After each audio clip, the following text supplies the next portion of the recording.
Este miércoles 8 de abril vuelve Micrófono Abierto, las propuestas importan.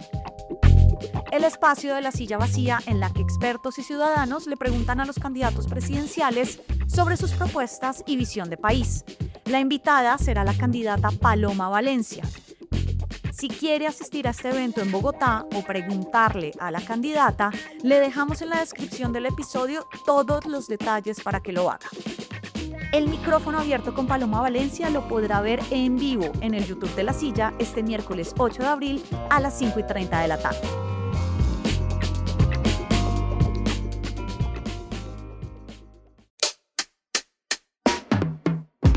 Tenga listo el tinto que ya vienen los huevos revueltos con los ingredientes de la receta ideológica que tiene peleando al gobierno con el Banco de la República. Desde la redacción de La Silla Vacía soy Tatiana Duque. Es martes 7 de abril.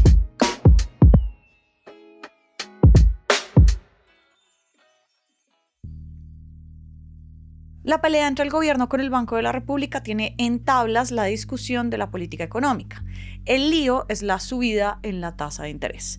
El gobierno no quiere que suba más, mientras que las mayorías en la Junta del Banco insisten en subirla porque es la forma en la que siempre esta institución ha controlado la inflación.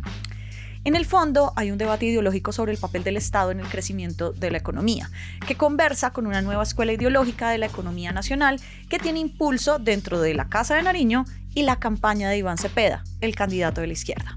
Hoy hablamos de la pelea institucional, de por qué nos tiene que importar y de qué sirve no tener una junta del banco completa a 6 semanas de las elecciones.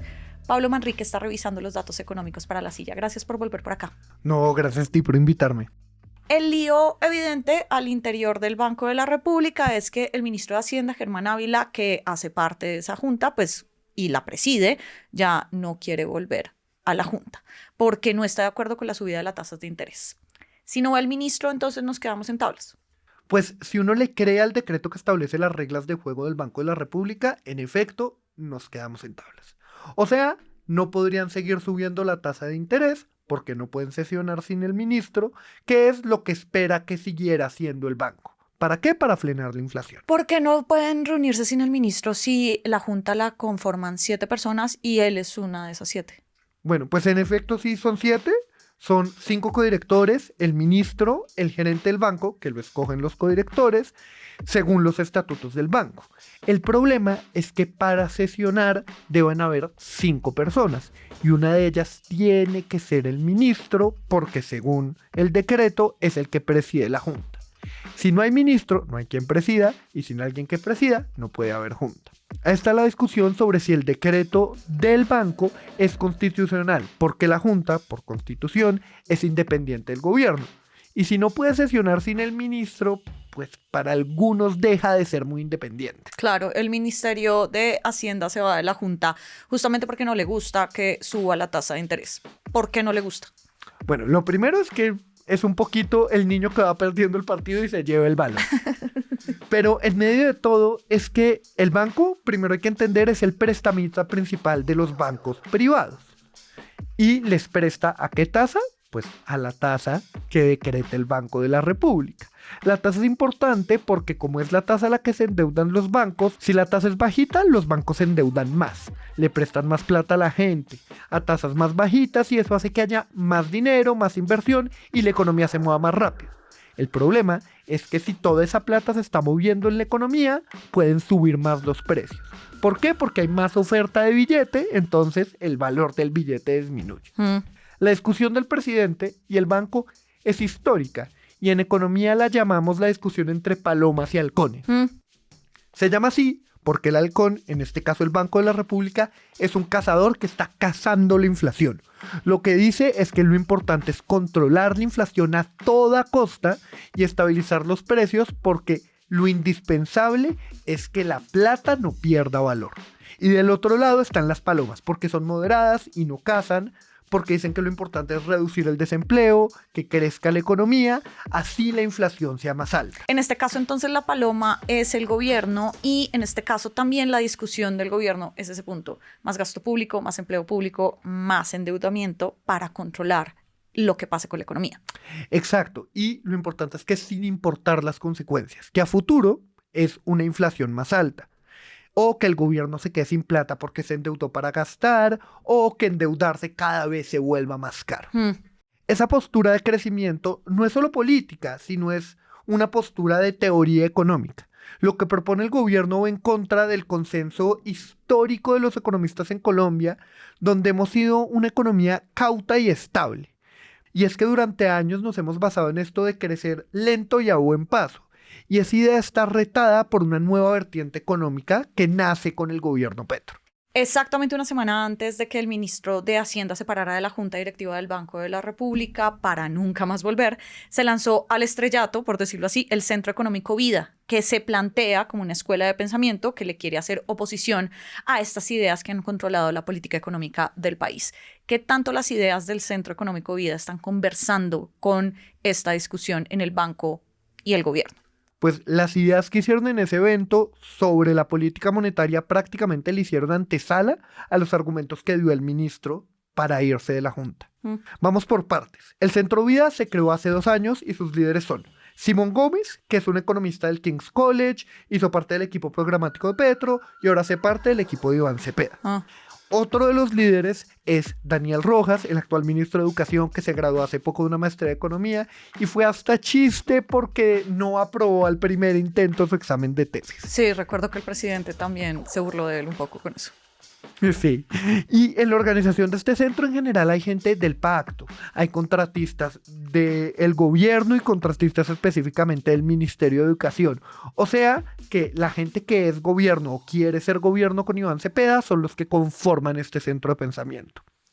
En el lanzamiento oficial, que fue hace 2 semanas, estuvo Petro, y la principal idea que proponen es el cambio de modelo económico, y se reduce a incentivar el crecimiento con el gasto público sin tenerle miedo a la inflación. Que fue más o menos la idea que planteó el ministro Germán Ávila cuando se fue del Banco de la República, de la Junta. Sí, el formato es un poquito lo que plantean ellos, que es como lo dicen, una China pero sin petróleo. Que a ellos les gusta el modelo estatista chino, con empresas privadas ayudadas por el gasto público y los dueños de las empresas siendo los mismos trabajadores, como ocurre con Huawei, la empresa esta de celulares. Sí. Ellos sienten que el gobierno Petro se ha movido muy rápido a lograr este cambio de paradigma y que lo que lo ha bloqueado es, valga la redundancia, lo que ellos llaman, abro comillas, bloqueo institucional, cierro comillas, que le han hecho las Cortes, el Congreso y el Banco de la República. Bajo esa mirada, dejar de ir a las juntas del Banco de la República es básicamente saltarse el bloqueo bloqueando. Exactamente. Si no el ministro, entonces se bloquea la posibilidad de que el banco siga subiendo las tasas como se esperaba que hiciera. Ahora, se puede mandar el decreto que los impide sesionar sin el ministro o la Junta puede decidir sesionar sin él y dar la pelea legal. Pero por lo que hemos visto alrededor de los codirectores es que no están dispuestos a sesionar sin el ministro, por los miedos legales y por el miedo a mellar la institucionalidad. Pablo, pareciera que esta situación no es tan sostenible en el tiempo. La tasa es alta, sí, está en el 11.25%. Estamos en medio de elecciones. ¿Qué tanto puede cambiar en semanas, meses con un nuevo presidente esta situación? Bueno, justo antes de que el ministro saliera, el presidente habló un poquito de este tema y dijo que esperaba que bajaran las tasas si hay una nueva junta del banco. Esto sí, el pueblo, abro comillas, no elige a sus verdugos. Traducción, si Iván Cepeda, quien no ha hablado del tema, pues es elegido presidente. Exactamente. Esto es importante porque cada presidente elige a 2 codirectores del banco. Por un tema de paridad de género, Petro logró nombrar 3, pero no tiene mayorías porque una de esas 3 es Olga Lucía Acosta, que no ha votado históricamente con el gobierno. Pero en el caso de que Cepeda sea presidente, elige a 2 reemplazos, el de Tatiana Taboada y el de Mauricio Villamizar, que se les acaban los periodos. Y los reemplazaría probablemente por gente que comparte esta nueva forma de ver la economía. Sí. Igual, si es presidente otro candidato, también tiene 2 cupos para poner. Pero en el caso de Cepeda es interesante porque si gana, quita los 2 halcones que no le hacen caso y pone a 2 personas afines. Y con una mayoría a favor, escogerían un nuevo gerente cercano a ellos. Es decir, haciendo la matemática, de 7 codirectores de un eventual gobierno de Cepeda, él tendría 6. Todos los que no son Olga Lucía Acosta. Eso todo en el papel porque no hemos tenido elecciones y Cepeda no ha hablado del tema. Resulta relevante porque la Junta del Banco no sería independiente en ese caso. Al final, ¿qué tiene de malo eso? Que vayan coordinados gobierno y Junta. Bueno, porque hay un problema de incentivos, porque el gobierno, sea cual sea, siempre quiere un crecimiento rápido para mostrar resultados a pesar de que la inflación crezca y, como en cualquier país, tenga efectos negativos que suelen ser de un poquito más largo plazo. El ejemplo es Turquía. El gobierno de Erdogan, que lleva 12 años, consiguió mayorías en su banco central, que le bajó las tasas y, para sorpresa de nadie, la inflación se escaló a casi hiperinflación, y el banco, ¿qué tuvo que hacer? Ajustar tasas, subiéndolas de forma mucho más fuerte que la que pudo haber hecho si ajustaba en años anteriores. Pablo, como siempre, muchas gracias por tus luces y pasar por acá. No, muchas gracias a ti. Y arranca el día con estas movidas electorales. El 17 de marzo, el presidente Petro y el ministro Armando Benedetti hablaron con Iván Cepeda sobre su campaña en una reunión privada en la Casa de Nariño, según nos confirmaron dos políticos que supieron de la reunión. Benedetti es y fue, en el encuentro, muy crítico de la campaña de Cepeda. Para el ministro, la campaña es cerrada, relega a los políticos y no tiene la organización ni la intensidad de la de 2022. El presidente pareciera estar de acuerdo en algunos de estos puntos. Lea toda esta movida en lasillavacía.com. Y toda la movida de poder estar al aire en lasillavacía.com, en las redes, en el en vivo y en nuestro canal de YouTube. Y por acá cada mañana estará servido su desayuno político favorito. Fernando Cruz y Angie Usme produjeron este episodio. Yo soy Tatiana Duque y nos escuchamos mañana.